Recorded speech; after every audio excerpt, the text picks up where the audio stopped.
Hey guys, how's it going? PS3 Game Guru here with a review for you on the PlayStation 4. So the PlayStation 4 is of course Sony's next generation game console, released in Australia on the 29th of November 2013 on a very extremely limited stock availability. Basically, if you hadn't pre-ordered one before a certain cut-off date, there just was no way you'd have one available for you on launch day.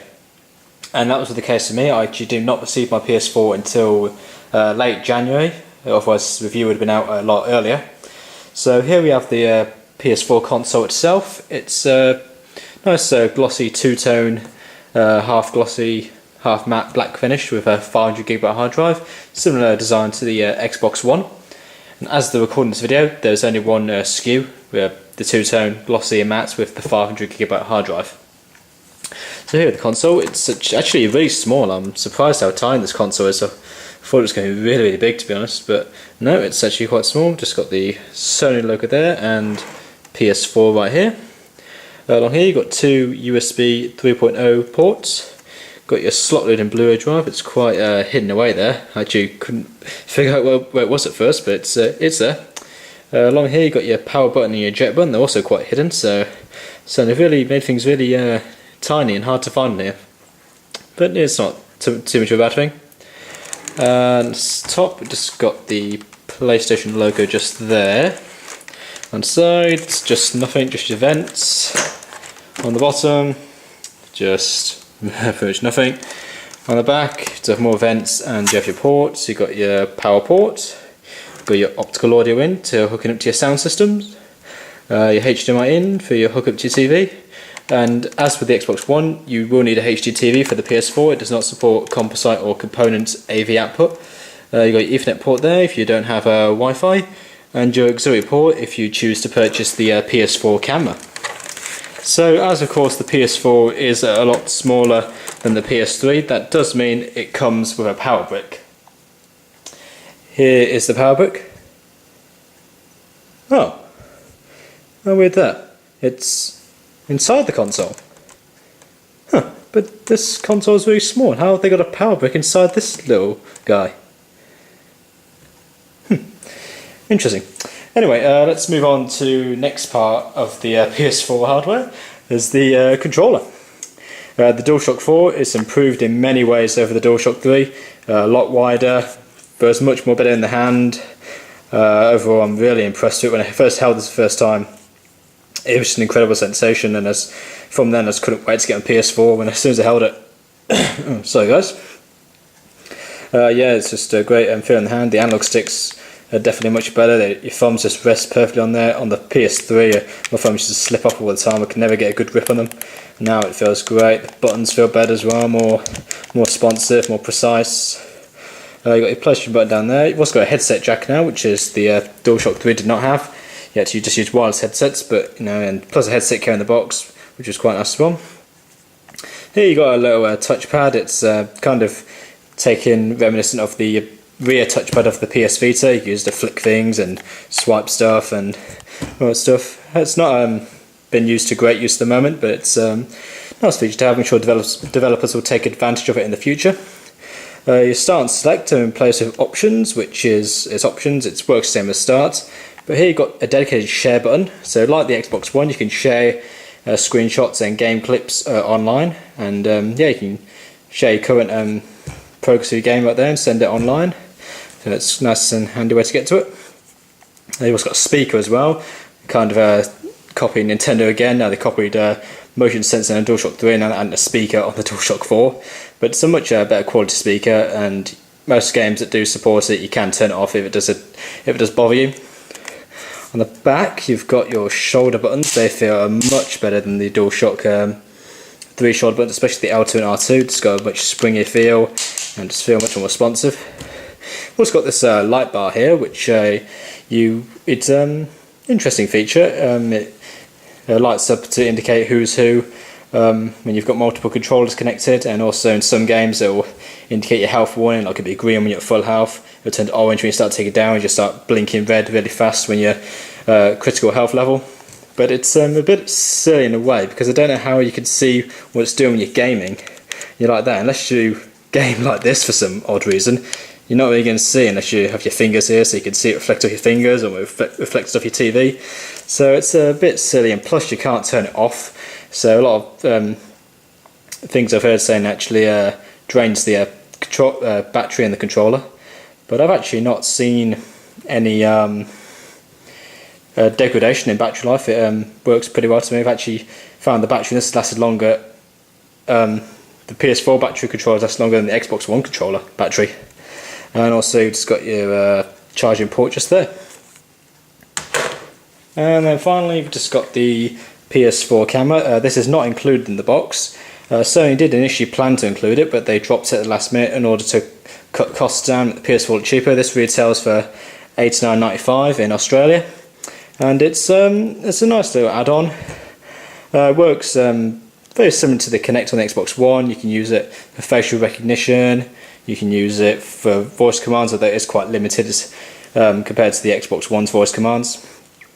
Also, if you get if you download the Playroom, you can play some augmented reality games, which are quite fun. I do believe also you can play some motion sensing games with just the camera, just like controller free, similar to Kinect, but I haven't tried it yet, and I've heard it's not that responsive, so it's probably just best used for your facial recognition, voice commands, and if you're using the Playroom, or if you want to stream yourself while you're stream yourself and your game footage in a picture-in-picture kind of effect.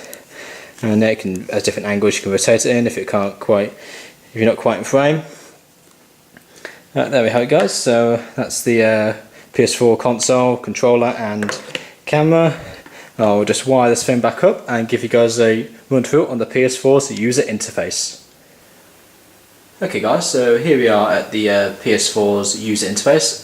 Before I give you a run through on the interface, I'll just show you what I was talking about earlier with the controllers being different colours when they're assigned to players. Like the one here I've got, the light bar is blue, whereas the one here, the light bar is red.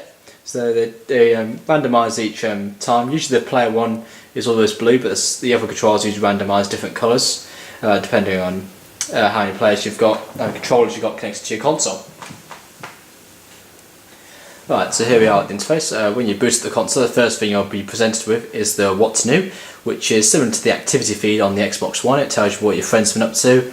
So we've got friends been playing Battlefield 4, COD Ghost, Killzone Shadowfall, NBA 2K14. Got a friend who rated a episode of Walking Dead 5 stars, which is bloody accurate because that show is absolutely awesome. It also has some adverts for the new maps, for the Onslaught maps for Call of Duty Ghosts.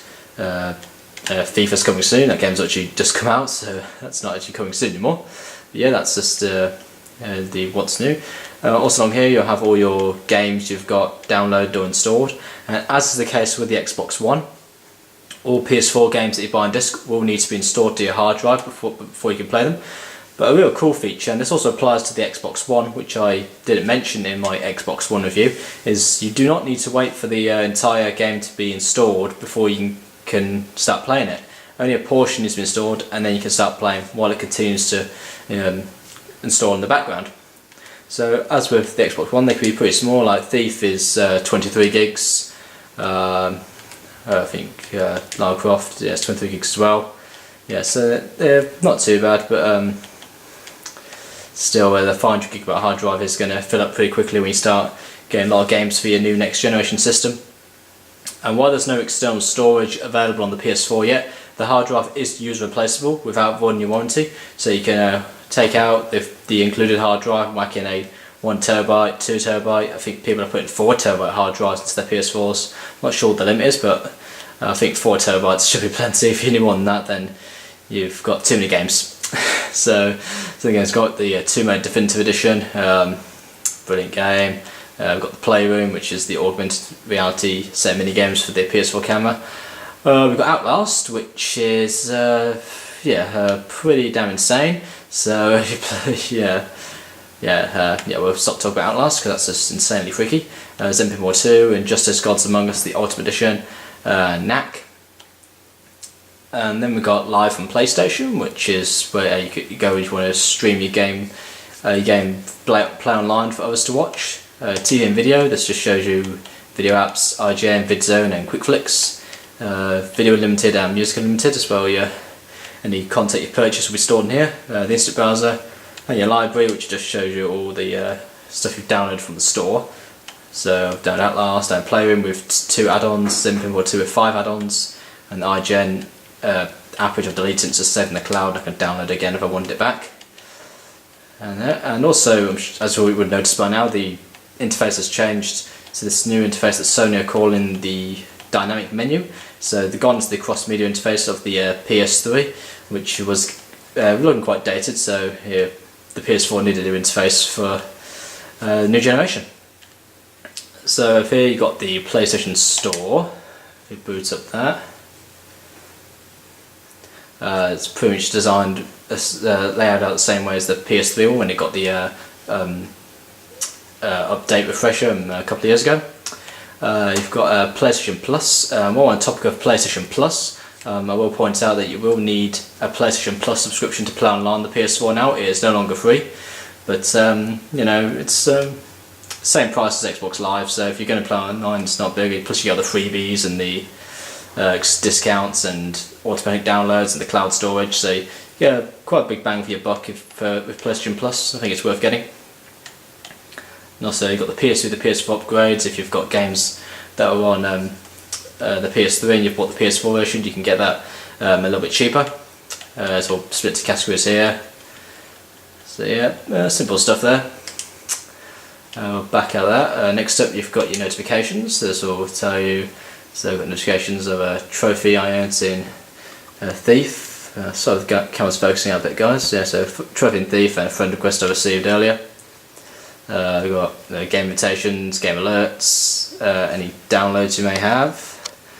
Right there, any uploads you got going, just let me know when my saved data's been uploaded automatically overnight, or during the day actually. Then how many friends you've currently got online. I've got 3 friends online at the moment. Messages, no messages, no one wants to talk to me. Starting party chat. You've got your profile here.